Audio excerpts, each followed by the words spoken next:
Hello guys, আসসালামু আলাইকুম। Welcome to my new video. ইমোতে কিন্তু 2024 সালে বেশ কিছু আপডেট চলে আসছে। তার মধ্যে একটা আপডেট হচ্ছে এখন কিন্তু আপনারা ইমো অ্যাপসের মাধ্যমে আপনাদের প্রিয়জন অথবা ছোট ভাই বোন যে কারো লোকেশন ট্র্যাক করতে পারবেন। অর্থাৎ সে কোথায় আছে, কোথায় যাচ্ছে সবকিছু আপনি আপনার ফোন দিয়ে দেখে নিতে পারবেন। ইমোর কিন্তু এটা সম্পূর্ণ নতুন একটি আপডেট। তো আশা করতেছি ভিডিওটা পুরোপুরি দেখার মাধ্যমে আপডেটটি শিখতে পারবেন। তো আপনারা কি করবেন, আপনারা যার ফোনটা ট্র্যাক করতে চাচ্ছেন তার ফোনটাতে একটু কাজ করে রাখতে হবে।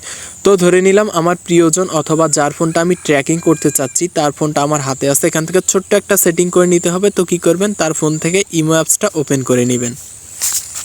তো ইমো অ্যাপসটা ওপেন হওয়ার পর এরকম একটি ইন্টারফেস শো করবে। এখান থেকে আপনি আপনার আইডিটা খুঁজে নেবেন, অর্থাৎ যে ফোন দিয়ে ট্র্যাক করতে চাচ্ছেন সেই ফোনে যে আইডিটা লগ ইন করা আছে সেই আইডিটা এখানে খুঁজে নেবেন। তো আমি এখান থেকে এই আইডিটা খুঁজে নিলাম। তারপর এখানে দেখতে পাচ্ছেন একটা প্লাস আইকন আছে, প্লাস আইকনে ক্লিক করে দিবেন। প্লাস আইকনে ক্লিক করার পর এখানে কিন্তু একটা নতুন অপশন যোগ করা হয়েছে, সেটা হলো লোকেশন। তো আপনারা এই লোকেশনে ক্লিক করবেন। লোকেশনে ক্লিক করার পর এখান থেকে সেন্ড লোকেশনে ক্লিক করে দিবেন।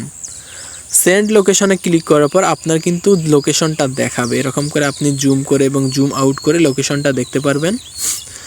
লোকেশনটা দেখার পর নিচে দেখতে পাচ্ছেন সিলেক্ট লোকেশন, এটা কিন্তু অটোমেটিক্যালি সিলেক্ট হয়ে আছে। সিলেক্ট লোকেশনের এখান থেকে একটা টিক মার্ক আছে, অর্থাৎ একটা সেন্ড চিহ্ন, যেগুলো আমরা মেসেঞ্জার অথবা হোয়াটসঅ্যাপে সেন্ড করি। এই সেন্ড আইকনটা আছে, এই সেন্ড আইকনে আপনি সুন্দরভাবে ক্লিক করে দিবেন।